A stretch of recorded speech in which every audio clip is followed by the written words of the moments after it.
छात्रों, स्वागत है एक और नई वीडियो में। छात्रों, यहाँ पर हम आपके लिए 8th ग्रेड अभ्यास पुस्तिका हिंदी अंग्रेजी पर्यावरण अध्ययन एवं गणित की जो आपको यहाँ पर आप देखोगे वर्ष 2022-23 के लिए जारी की गई है।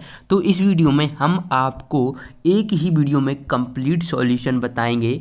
छात्रों, आप देख रहे होंगे कि पूरे यूट्यूब पर और कहीं भी आपको कंप्लीट सॉल्यूशन देखने को नहीं मिलेगा। इस वीडियो में आपको जो आपकी हिंदी अंग्रेजी पर्यावरण अध्ययन एवं गणित की जो कार्य पुस्तिका आपको जारी की गई है, इसमें आपको जो क्वेश्चन पूछे गए हैं उनको सॉल्व करके लिखना होगा।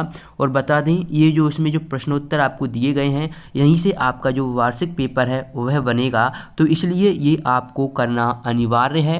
तो इस वीडियो में छात्रों हम गणित विषय का देखिए, गणित विषय के अध्याय आप यहाँ पर देखोगे। अध्याय टोटल यहाँ पर आप कितने हैं, 13 अध्याय हैं।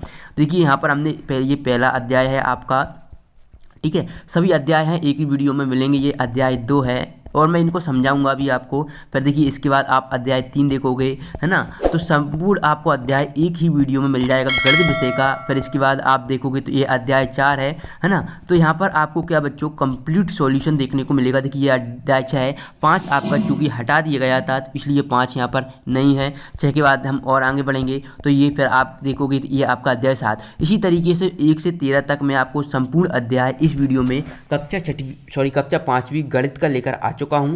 अगर आप वीडियो को पूरा देखते हो ना, तो आपको कंप्लीट समझ में आएगा कि इस वीडियो में आपको किस तरीके से बताया जाएगा। तो इस वीडियो में आपको यहाँ पर कक्षा 5 विषय गणित का यहाँ पर कंप्लीट सॉल्यूशन देखने को मिलेगा एक ही वीडियो में। ओके, एक ही वीडियो में आपको यहाँ पर संपूर्ण सॉल्यूशन हम प्रोवाइड कराएंगे। फिर इसके बाद अगर आप कहोगे कि हिंदी अंग्रेजी पर्यावरण का भी सर प्रोवाइड करा दीजिए, तो अगर आप कमेंट करते हो तो हम आपको हिंदी अंग्रेजी एवं पर्यावरण अध्ययन का भी उपलब्ध करवा देंगे। तब तक आप गणित विषय का कंप्लीट कर लीजिएगा। तो चलिए पहले हम अध्याय 1 जो पाठ क्रमांक है मछली उछली, ओके, तो इसका हम सॉल्व देख लेते हैं। तो चलिए पहला पाठ है मछली उछली। तो इसमें पहला प्रश्न है 1 लाख को अंकों में लिखिए। तो यहाँ पर आपको 1 लाख को अंकों में इस तरीके से लिख देना है, 1 2 3 4 5 0 और फिर 1 लिख देना है। इस तरीके से ये आपका 1 लाख हो जाएगा। इसका दूसरा प्रश्न है 1 करोड़ में कितने शून्य होते हैं। तो 1 करोड़ में आप यहाँ पर गिनोगे तो ये 7 शून्य होते हैं। तो ये आपको यहाँ पर कर देना है ये 12 नंबर का उत्तर। अब देखिए प्रश्न दो है कि एक बोरी में 50 किलोग्राम चावल हैं, ऐसे ही 8 बोरियों में कुल कितने किलोग्राम चावल आएंगे। अगर आप चाहें तो आप अपनी प्रश्न क्रमांक 9, 11, 12, 14, 15 देख सकते हो समझने के लिए, अन्यथा आप यहाँ हमारी मदद ले सकते हो। चूँकि यहाँ पर क्या पूछा गया कि एक बोरी में चावल है 50 किलोग्राम, तो 8 बोरी में कितने होंगे, 50 × 8, तो ये हो जाएगा आपका 400 किलोग्राम चावल हो जाएंगे। इस तरीके से आप दूसरे प्रश्न का उत्तर करोगे। इसके बाद देखिए प्रश्न 3, यदि दूध की कीमत 50 रुपये प्रति लीटर है तो 2000 रुपये में कितने लीटर दूध आएगा। तो देखिए 1 लीटर दूध की कीमत 50 रुपये है, तो 2000 में कितना आएगा, तो 2000 में हम 50 का भाग दे देंगे तो ये 40 लीटर दूध आएगा। कितना लीटर दूध आएगा, 40 लीटर दूध आएगा। इस तरीके से आप अपनी वर्ग जो कार्य पुस्तक है आप उसको रख लीजिए सामने और उसको सॉल्व करते चलिएगा। इसके बाद 14 देखिए, यदि अंगूर से किशमिश बनाने पर उसका वजन 1/3 रह जाता है तो 12 किलोग्राम अंगूर से कितनी किशमिश बनेंगे। तो यहाँ पर कितनी 12 × 1/3 कर दोगे तो 4 आपके यहाँ पर कितनी बन जाएगी, 4 किशमिश बनेंगी। ओके, 4 किशमिश बनेंगी। ओके, 5वां देखिए कि एक कार 1 घंटे में 60 किलोमीटर की दूरी तय करती है तो वह 2.5 घंटे में कितनी दूरी तय करेगी। तो स्टूडेंट 2.5 घंटे क्या होता है, 2 घंटे 30 मिनट होगा, है ना। तो 1 घंटे में 60 करेगी, 2 घंटे में कितना हो जाएगा 120, और इसका आधा करेंगे तो कितना हो जाएगा 120 और 30 150 किलोमीटर। तो यहाँ पर आपको इस तरीके से ये आपका 150 किलोमीटर जो है कार 2.5 घंटे में तय करेगी। इसके बाद हम देखते हैं प्रश्न 6। छात्रों, प्रश्न 6 आपको यहाँ पर देखने को मिलेगा कि एक रेलगाड़ी 80 किलोमीटर प्रति घंटे की चाल से चलती है तो 360 किलोमीटर की दूरी तय करने में कितना समय लगेगा। छात्रों, अगर आप चाहें तो एक फार्मूला होता है समय बराबर दूरी बटे चाल, इसको फॉलो कर लीजिए। यहाँ पर दूरी आपको दी गई है 360 किलोमीटर और चाल है 80 किलोमीटर। इसमें हम काटेंगे तो ये आपका 9/2 घंटे निकल कर आएगा समय। ओके,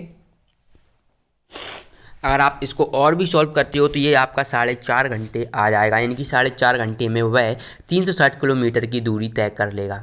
ओके छात्रों, इसके बाद देखिए प्रश्न क्रमांक 7 है, यदि एक फल विक्रेता 80 रुपये प्रति किलोग्राम की दर से सेब बेचता है तो 12 किलोग्राम सेब बेचने पर उसे कुल कितने रुपए मिलेंगे। तो 1 किलोग्राम सेब बेचता है 80 रुपये में, तो 12 किलोग्राम बेचेगा तो 12 × 80 कर दोगे तो ये 960 रुपये में वह 12 किलोग्राम सेब बेच देगा। इसके बाद देखिए 8वां प्रश्न की एक व्यक्ति ने मोटरसाइकिल खरीदने के लिए बैंक से 65,000 रुपये का कर्ज लिया।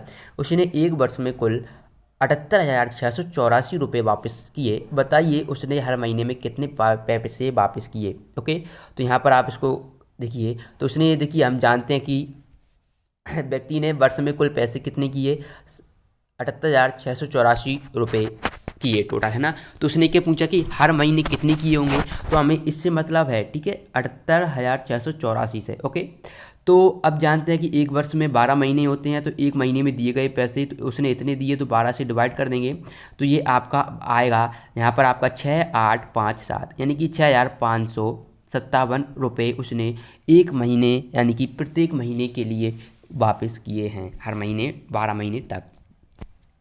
9वां प्रश्न देखिए, लड्डू की कीमत 200 रुपये प्रति किलोग्राम तथा बर्फी की कीमत 400 रुपये प्रति किलोग्राम है। राजू के पास 800 रुपये हैं जिसमें वह 1/4 रुपये लड्डू खरीदने में तथा 3/4 रुपये बर्फी खरीदने में खर्च करता है। तो बताइए, पहला प्रश्न है उसने कितने किलोग्राम लड्डू खरीदे, दूसरा प्रश्न है उसने कितने किलोग्राम बर्फी खरीदी, और 7 नंबर का प्रश्न है कि उसने कुल कितने किलोग्राम लड्डू एवं बर्फी खरीदे। तो देखिए यहाँ पर आप 8 नंबर का उत्तर दोगे। टोटल 800 रुपये हैं, उसने 1/4 क्या लड्डू खरीदे यानी कि 200 रुपये हैं उसके पास, तो 200 रुपये में वह क्या 1 किलोग्राम लड्डू खरीदेगा। जबकि 800 रुपये में उसने 3/4 क्या बर्फी खरीदी यानी कि उसके पास 600 रुपये हैं, 600 रुपये में वह 1 किलोग्राम 500 ग्राम बर्फी खरीदेगा यानी कि टोटल वह 2500 ग्राम लड्डू और बर्फी खरीदेगा। ओके, इस तरीके से आप इस प्रश्न का उत्तर अच्छी तरीके से लिख लेना। इसके बाद देखिए प्रश्न क्रमांक 10 है आपका, एक पानी की टंकी बनाने में लगने वाले खर्च का विवरण ज्ञात कीजिए। तो छात्रों देखिए यहाँ पर कुछ ये मात्रा है ना 500 है, तो ये कुछ यहाँ पर कंफर्म नहीं हो रहा है कि यहाँ पर 1200 रुपये प्रति हज़ार। ओके, तो यहाँ पर हाँ एक चीज़ आपको ध्यान करना है कि यहाँ पर क्या लिख रहा है कि 1200 प्रति हज़ार है ना, तो यानी कि 1000 की जो कीमत है छात्रों वह कितनी है 1200 रुपये है, तो 500 की कितनी होगी, इसका आधा होगी 600। तो छात्रों यहाँ पर आपको ओनली 600 करना है, ये गलती से हो गया है, ठीक है, ये आपको 6000 नहीं करना है, ठीक है, 600 करना है। और ये तो सही है, ये आपका 2275 आएगा, 5500 आएगा, 1800 आएगा और 15000 आएगा। बस आपको इनको जोड़ना है, ये मैंने आपके लिए छोड़ दिया है, आपको यहाँ पर इसका आंसर कमेंट बॉक्स में बताना है। मैं भी देखना चाहता हूँ कि छात्रों आपको जोड़ना आता है कि नहीं आता है। बस आपको ध्यान करना है, यहाँ पर आपको 600 जोड़ना है, ये 3 बिंदी यहाँ से हटा देना है। ओके छात्रों, चलिए इसके बाद देखिए पार्ट 2 है आकृतियाँ और कोण। यहाँ पर आप हम अध्याय 2 का हम कंप्लीट सॉल्यूशन देखेंगे। अध्याय 2 है आकृतियाँ और कोण। इसमें पहला प्रश्न है 3 भुजाओं वाली एक खुली एवं बंद आकृति बनाइए। तो खुली आकृति आपको यहाँ पर ये देखने को मिल रही है और बंद आकृति आपको ये है। ओके, इसके बाद देखिए दूसरा, 6 भुजाओं की ऐसी आकृति बनाइए जिसके कोई 2 कोण समकोण से कम हों। तो यहाँ पर हमने ये बना दी है 6 भुजाओं वाली ये आपको आकृति दिख रही है जिसमें कोई 2 कोण समकोण से कम है। जैसे कि यहाँ पर आप ये देखोगे ये समकोण से कम है, ये भी समकोण से कम है। इसके बाद देखिए अपने परिवेश से ऐसी कोई 3 वस्तुओं के नाम बताइए जिसमें समकोण बन रहा हो। तो ये घड़ी में 3 बजे दर्शाना, लकड़ी की टेबल और अलमारी में लगा दर्पण। तो ये आप यहाँ से दर्शा लोगे। इसके बाद देखिए प्रश्न 4, अंग्रेजी वर्णमाला के अक्षर ए में कितने कोण समकोण से कम हैं एवं कितने कोण समकोण से अधिक हैं। ओके, तो यहाँ पर अंग्रेजी वर्णमाला के अक्षर में ए में 2 कोण समकोण से कम है एवं 2 कोण समकोण से अधिक हैं। तो यहाँ पर आपको ये दिख रहा है, तो ये कम है और ये अधिक हैं। इसके बाद देखिए आपका इसी का दूसरा प्रश्न है कि अंग्रेजी वर्णमाला के अक्षर एच में कितने समकोण हैं। तो छात्रों अंग्रेजी वर्णमाला के अक्षर में कुल 4 समकोण हैं। तो आप जब इसको चित्र को अच्छी तरीके से देखोगे तो ये कुछ इस तरीके से चित्र बन रहा है। इसमें एक आपका ये समकोण हो जाएगा, एक ये, फिर इसके बाद एक ये और एक ये। तो टोटल कितने हो गए, 1 2 3 और ये 1 4। तो 4 समकोण हो गए, तो वही हमने यहाँ पर लिखा है। इसके बाद देखिए नीचे दिए गए कोण की डिग्री में लिखिए समकोण का आधा। तो समकोण का जो रहता है 90 डिग्री होता है, 90 डिग्री का आधा करेंगे 2 से भाग देंगे तो 45 डिग्री आएगा, तो वह लिख दिया। समकोण का 1/3, तो छात्रों समकोण कितना होता है 90 और 1/3 यानी कि 1/3, तो ये कितना आएगा 30 डिग्री। तो इस तरीके से ये आप उत्तर करोगे। इसके बाद देखिए प्रश्न 6, नीचे दिए गए घड़ियों में घड़ियों की सुइयाँ बनाओ जब वे समकोण से अधिक कोण बना रही हों, समय भी लिखो। तो यहाँ पर 3 बजे हमने लिखा है समकोण है, ये 4 बजे समकोण से अधिक होगा, पर ये आपके 5 बजे, ये पर 8 बजे और 3:45। इस तरीके से आप इस प्रश्न का उत्तर कर लें।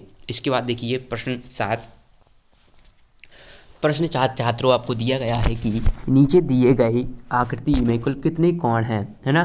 तो यहाँ पर दी गई आकृति में कुल 8 कोण हैं। कोण कैसे देखोगे, एक ये हो जाएगा, एक ये 2, है ना, 3 4 5 6 7 8, है ना। तो आपको कोण बताना है, ठीक है, आपको इस तरीके से कोण बता देना है। इसके बाद देखिए 8वां कि घड़ी में 3 बजे घंटे एवं मिनट की सुइयों के बीच कौन सा कोण बनता है। तो घड़ी में समय बजे एवं 3 बजे एवं मिनट की सुइयों के बीच समकोण बनता है। इसके बाद देखिए तालिका में दिए गए समय के अनुसार घड़ी की सुइयां बनाइए एवं सुइयों के बीच बनने वाले कोण भी लिखिए। तो यहाँ पर हमने यहाँ पर देखिए तालिका में ये पहला है आपका समकोण से कम, दूसरा ये आपका अधिक कोण हो जाएगा 3:30 पे, और ये 4 बजे भी अधिक कोण रहेगा, 5:15 पे अधिक कोण, और 9 बजे पर आपका ये हो जाएगा समकोण। इस तरीके से हमने यहाँ पर आपका प्रश्न क्रमांक 9 भी कंप्लीट कर लिया है। इसके बाद हम देखते हैं प्रश्न 10, नीचे दिए गए चित्रों को देखो और तालिका को पूरा करो। ठीक है छात्रों, इसको हम कंप्लीट करते हैं। यहाँ पर आपको क्रमांक संख्या दी गई है, ये कोण आपको दिया गया है जो कि चित्र के माध्यम से हमें बताना है कि वह समकोण पर है या समकोण से ज़्यादा या समकोण से कम। जैसे यहाँ पर कैंची है तो इसका जो एंगल है वो समकोण से क्या है, कम है, तो इसलिए हमने यहाँ पर कर दिया। और ये जो एक इंसान खड़ा है वह भी क्या समकोण से कम है, और ये भी आपका यहाँ पर समकोण से कम है। ओके, इसके बाद ये पतंग देखिए, तो ये छात्रों आपकी जो पतंग है वो समकोण से ज़्यादा है, और जबकि जो स्टॉप है वो बिल्कुल समकोण पर ही है। ओके, और इस तरीके से आपको यहाँ पर ये कर लेना है। देखिए इस तरीके से आप स्क्रीन पर देख पा रहे होगे, तो वीडियो को पॉज करके इस प्रश्न का आपको उत्तर लिख लेना है। ठीक है छात्रों, इसके बाद हम ये आपका 10वां प्रश्न यहाँ पर देखिए कंप्लीट होता है। इसके बाद देखिए अध्याय 3 देखते हैं कितने वर्ग, पार्ट 3 है, पार्ट 3 कितने वर्ग, इसके भी हम कंप्लीट सॉल्यूशन इस वीडियो में देखेंगे। तो प्रश्न 1 है, यदि आकृति में दिए गए छोटे वर्ग की भुजा की माप 1 सेंटीमीटर है तो किस आयत का परिमाप छोटा है ना। तो यहाँ पर आप देखोगे कि ए आकृति का जो परिमाप है वो 16 सेंटीमीटर आ रहा है, जबकि बी आकृति का परिमाप 14 सेंटीमीटर।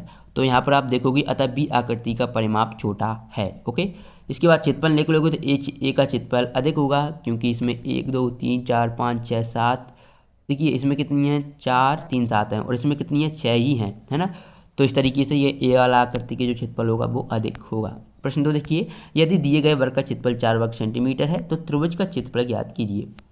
ठीक है छात्रों, तो ये एक आपका ये त्रिभुज बन रहा है और ये आपका एक 2 त्रिभुज बन रहे हैं, तो ये आपको बताना है। देखिए यहाँ पर आप देखोगे कि ये वर्ग है, वर्ग का आधा क्या होता है, त्रिभुज होता है ना। यहाँ पर आप देख रहे हो, तो जो त्रिभुज का क्षेत्रफल है उसका आधा कर देंगे, सॉरी जो वर्ग का क्षेत्रफल है उसका आधा कर देंगे, त्रिभुज का क्षेत्रफल निकल आएगा। यानी कि यहाँ पर अगर वर्ग का क्षेत्रफल 4 सेंटीमीटर वर्ग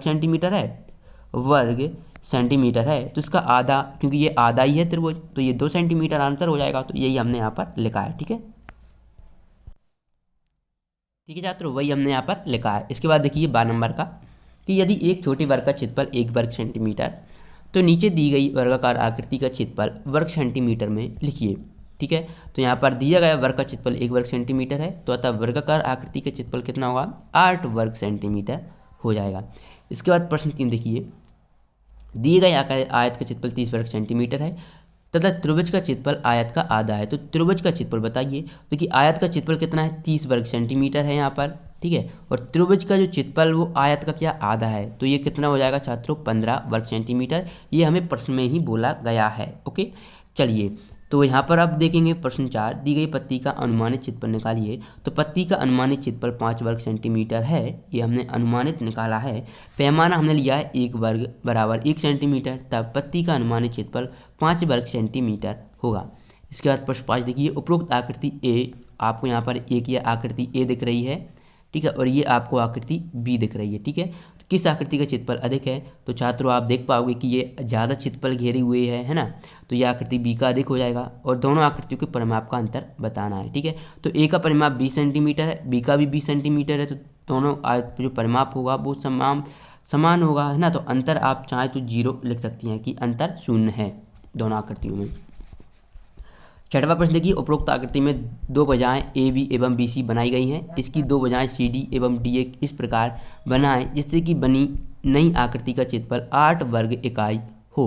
ओके, तो यहाँ पर इस तरीके से हमने देखिए, तो इसका हमने जो बना दिया है इस तरीके से, बस आपको ये कर देना है, ये आपको खाली दिया गया है, इससे आपका जो बनेगा 8 वर्ग इकाई बन जाएगा।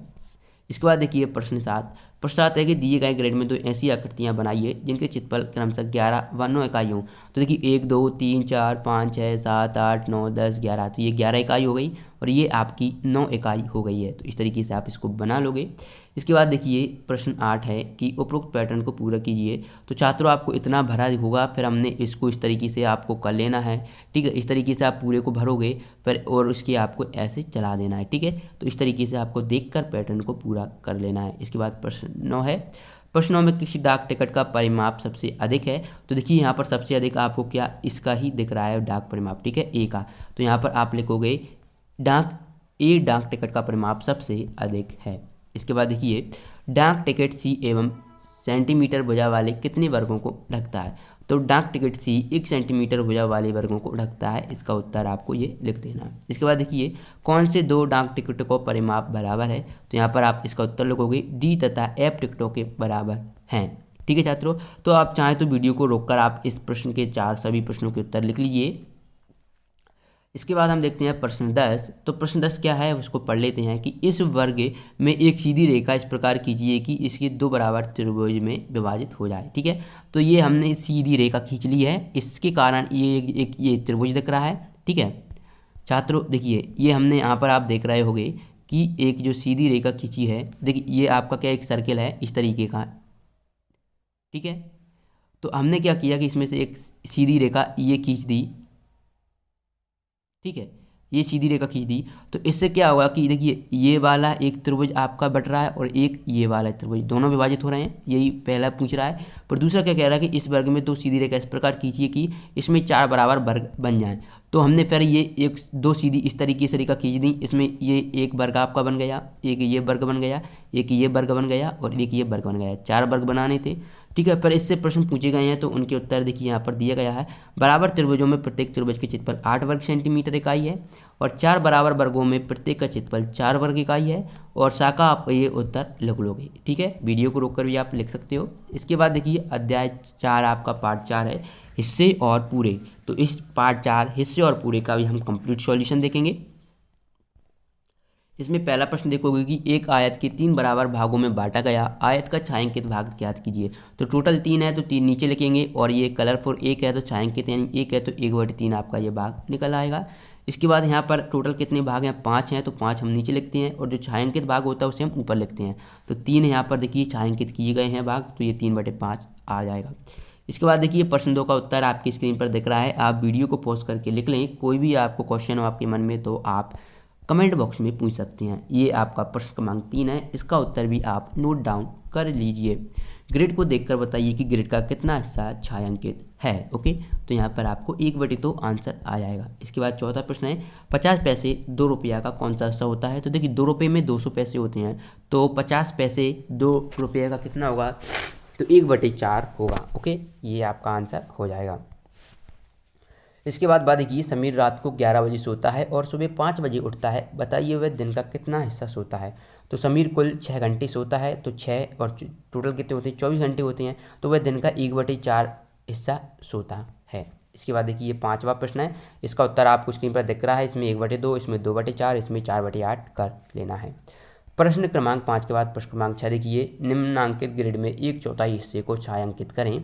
तो यहाँ पर ये हमने 1/4 भाग को छायांकित कर दिया है, ठीक है। इस तरीके से आपको कर लेना है। आप चाहें तो पेंसिल का यूज करें तो और ज़्यादा बेहतर रहेगा और पूरे को अच्छी तरीके से छायांकित कर लें, ठीक है। प्रश्न 7 है, इसका उत्तर आपको वीडियो को पॉज करके लिख लेना है। इसमें 1 घंटे का 5/6 हिस्सा आपका आएगा, जो कि 45 मिनट का एक कालखंड का 1 घंटे का 5/6 हिस्सा होता है। प्रश्न 8 देखें, यहाँ पर आ बा और क्वेश्चन नंबर 7 का उत्तर आपको वीडियो में दिख रहा होगा। आ का उत्तर है 2 1/4 मिलकर आधा बनाएंगे, ठीक है। और जबकि कितने 1/8 मिलकर 1/2 बनाएंगे, तो 4 1/8 मिलकर 1/2 बनाएंगे। ठीक है, अब कैसे बनाएंगे आपको डाउट हो रहा है, तो देखिए 1/8 प्लस 1/8 प्लस 1/8 प्लस 1/8 है ना, तो एलसीएम 8 आएगा और ऊपर कितने हो जाएंगे 4, ये 1/2 आपका मिलकर बन जाएगा। इसी प्रकार से तीसरा 1/4 में कितने 1/8 होंगे, तो 2 1/4 मिलकर 1/8 बनाएंगे। ठीक है छात्रों, मुझे आशा है कि आपको ये समझ में आ गया होगा। इसके बाद देखिए प्रश्न 9, ये प्रश्न है, इसको चित्र को देखकर हमें नीचे प्रश्न पूछे गए हैं उनके उत्तर देना है। तो वाहिद खेत के सबसे बड़े हिस्से में कौन सी सब्जी उगा रहा है, तो देखिए टमाटर आप देखोगे यहाँ पर भी उगा रहा है, यहाँ पर भी उगा रहा है, यहाँ पर भी उगा रहा है, यानी कि सबसे ज़्यादा टमाटर उगा रहा है। और कितने टोटल 9 हिस्से हैं, 3 हिस्सों में उगा रहा है, यानी कि 1/3 भाग में वाहिद टमाटर उगा रहा है। ठीक है, यहाँ पर आपको 1/3 भाग कर लेना है। दूसरा देखिए कि खेत के कितने हिस्से में वह आलू उगा रहा है, तो आलू वह 2 जगह उगा रहा है, तो 2/9 हिस्से में वह आलू उगा रहा है। और खेत के 1/9 हिस्से में वह कौन सी सब्जी उगा रहा है, तो वह मिर्ची और पालक उगा रहा है। ठीक है छात्रों, इसके बाद देखिए प्रश्न 10 कि मंजू के पास 12 चॉकलेट थी, उसने 1/4 राजी को, 1/3 सुगंधा को और 6ठा भाग शीला को दिया, बाकी हिस्सा उसने खा लिया। मंजू को चॉकलेट का कौन सा हिस्सा मिलेगा। ठीक है, तो मंजू को 3 चॉकलेट मिलेंगी, अतः मंजू को 1/4 हिस्सा मिलेगा। आप चाहें तो इस प्रश्न का उत्तर पृष्ठ क्रमांक 52 से देख सकते हो। ओके, इसके बाद देखिए आपका पार्ट 6 आता है, मैं तेरा गुणनखंड गुणज तू मेरा। इस पार्ट के संपूर्ण सॉल्यूशन भी आपको इस वीडियो में मिलेगा। तो चलिए पहला प्रश्न देखते हैं। इसमें आ है कि 4 के प्रथम 5 गुणज लिखिए, तो 4 8 12 16 20 ये आपके गुणज हो जाएंगे। इसके बाद देखिए संख्या 6 के प्रथम 3 गुणज, तो ये 6 12 18 ये आपके हो जाएंगे। इसके बाद प्रश्न 2 का उत्तर आपको देखने को मिलेगा। प्रश्न पूछा गया है कि 7 14 21 28 35 किस संख्या के गुणज हैं, तो ये 7 के गुणज हैं। प्रश्न 3 देखिए संख्या 3 एवं 4 के 2 साझा गुणज लिखिए, तो 3 एवं 4 के साझा गुणज 12 और 24 होंगे, है ना। साझा गुणज क्या होते हैं कि वो दोनों में कॉमन आते हैं जो गुणज होते हैं उनके, जैसे कि यहाँ पर आप 3 के गुणज देखोगे, 3 एकम 3 3 दूनी 6 3 6 9 3 चौके 12 3 पंचे 15 3 छंग 18 30 7 21 30 8 24। आगे भी हम बढ़ेंगे, बढ़ सकते हो 30 तक जाइए आराम से, कोई दिक्कत वाली बात नहीं है। 4 का देखोगे 4 एकम 4 4 दूनी 8 4 3 12 4 चौके 16 4 पंचे 20 4 छंग 24, तो ये 24 24 यहाँ पर दोनों में कॉमन है, तो इसलिए और 12 12 भी कॉमन है, तो ये 12 और 24 क्या संख्या 3 और 4 के साझा गुणज हो जाएंगे। ठीक है छात्रों, इसका इस तरीके से उत्तर करना है। इसके बाद देखिए प्रश्न 4, छात्रों पीडीएफ डाउनलोड करना चाहते हो तो पीडीएफ के लिए व्हाट्सएप ग्रुप को ज्वाइन कर लो, नीचे आपको लिंक दी गई है व्हाट्सएप ग्रुप की। इसके बाद देखिए संख्या 10 और 15 का सबसे छोटा साझा गुणज लिखिए, है ना। तो यहाँ पर 10 के गुणज कितने होंगे, 10 20 30, ओके। तो ये और 15 की गुणज 15 30, तो यहाँ पर साझा गुणज कितना निकल कर आएगा, 30 आ जाएगा। इसके बाद नेक्स्ट देखिए संख्या 12 की सभी गुणनखंड लिखिए। तो गुणनखंड कैसे निकालते हैं हम, फैक्टर आपने इस तरीके से किया होगा, पहले आप 2 से करोगे तो 2 1 2 6 12, फिर करोगे 2 3 6, फिर 3 से करोगे 3 एकम 3, है ना। पर 1 से भी करोगे तो देखिए 1 आ रहा है, 2 आ रहा है, 3 आ रहा है, पर 4 भी कट जाएगा, 4 3 12, है ना। तो इस तरीके से हम कर सकते हैं, पर 6 भी आएगा 12 भी आएगा, तो ये इसके क्या गुणनखंड हो जाएंगे। छोटे से छोटे और बड़े से बड़े संभव गुणनखंड बोला है, इसलिए लिखना है सभी। ठीक है, 1 3 5 एवं 15 किस संख्या के सभी संभव गुणनखंड हैं, तो ये 15 के सभी संभव गुणनखंड हैं। प्रश्न 4 देखिए 24 एवं 30 के साझा गुणनखंड लिखिए। तो 1 2 3 और 6 आपके यहाँ पर 24 और 30 के साझा गुणनखंड आ जाएंगे। यहाँ पर आप 24 के गुणनखंड निकालोगे तो 1 2 3 दोनों में कॉमन आ रहा है, और 6 यहाँ पर भी है और यहाँ पर भी है, तो इसलिए 1 2 3 और 6 यहाँ पर साझा गुणनखंड हैं। अगला प्रश्न देखिए प्रश्न 7, संख्या 30 एवं 45 का सबसे बड़ा साझा गुणनखंड लिखिए। तो यहाँ पर आपका सबसे बड़ा पूछा है, ठीक है, नहीं तो यहाँ पर 3 भी निकल रहा है, 5 भी निकल रहा है, ठीक है, लेकिन क्या उसने पूछा है, बड़ा पूछा है, तो बड़ा यहाँ पर 15 देखने को मिल रहा है, तो इसलिए यहाँ पर आपका उत्तर 15 हो जाएगा। इसके बाद प्रश्न 8 देखें, 12 14 36 का सबसे बड़ा साझा गुणनखंड लिखिए। तो ये 12 होगा। अब कैसे होगा, तो आप 12 का फैक्टर करोगे तो यहाँ पर 12 आ रहा है, 24 में भी 12 आ रहा है, 36 में भी 12 गुणनखंड आ रहा है, तो ये 12 सबसे बड़ा हो जाएगा। जबकि 6 भी आ रहा है, 4 भी आ रहा है, 3 भी आ रहा है, 2 भी आ रहा है, 1 भी आ रहा है, लेकिन उसमें पूछा है कि बड़ा गुणनखंड बताइए सबसे बड़ा। ओके, तो 12 ही होगा ना।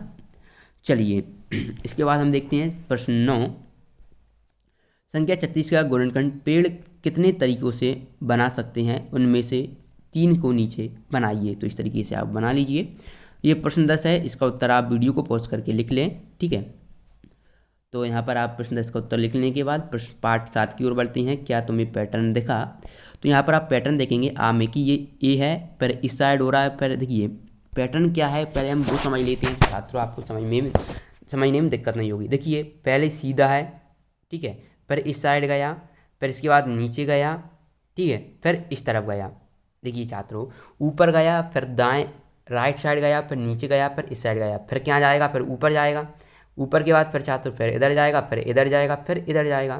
तो ये पहले का उत्तर आपको कर लेना है। अब दूसरा देखिए छात्रों, यहाँ पर है, फिर 2 छोड़ने के बाद यहाँ पर आया, फिर 2 छोड़ने के बाद यहाँ पर, फिर 2 छोड़ने के बाद यहाँ पर आएगा। पर इसको 2 छोड़ेंगे तो 1 2 छोड़ने के बाद इधर आएगा, ठीक है। इसको छोड़ेंगे तो 1 2 छोड़ के इधर आएगा, ठीक है। तो ये आपको यहाँ पर भर लेना है।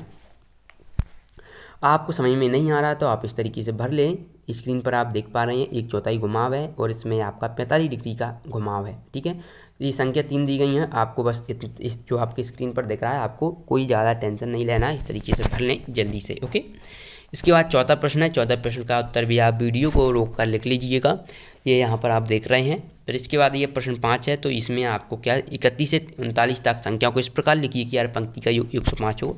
तो छात्रों जब आप जोड़ोगे तो 8 1 कितनी होती है 9 6 15 की 5 3 3 6 3 9 और 1 10 105 इस तरीके से भी आ रहा है, ठीक है। जब आप ऐसे जोड़ोगे तो यहाँ से जोड़ोगे 6 2 8 7 15 की 5 3 3 6 9 10, तो इस तरीके से भी आपका 105 आ रहा है ना। तो आप जोड़कर भी देख लोगे वही आ रहा है जो बोलना क्वेश्चन में बोला गया है, ठीक है। जादुई षटकोण को पूरा कीजिए, तो ये षटकोण खाली स्थान यहाँ पर आपको दिए गए हैं। तो यहाँ पर आपको 108 भर देना है, यहाँ पर आपको 105, यहाँ पर 120 और यहाँ पर 112 और यहाँ पर 126, ठीक है। अब ये कैसे भरे हैं, देखिए 12 नंबर कितने होता है 108 होता है, 12 सत्ते कितने होते हैं 84 होते हैं, है ना। 15 सत्ते 105, 15 अट्टे 120, 14 अट्टे 112, 14 नम्मा 126। तो इस तरीके से हमें ये भरना है। 7वां प्रश्न देख रहे हो आप, इसका उत्तर आपकी स्क्रीन पर दिख रहा है। आप चाहें तो इसको वीडियो को रोककर लिख लें। इसके बाद देखिए दिए गए पैटर्न को समझकर आगे बढ़ाइए।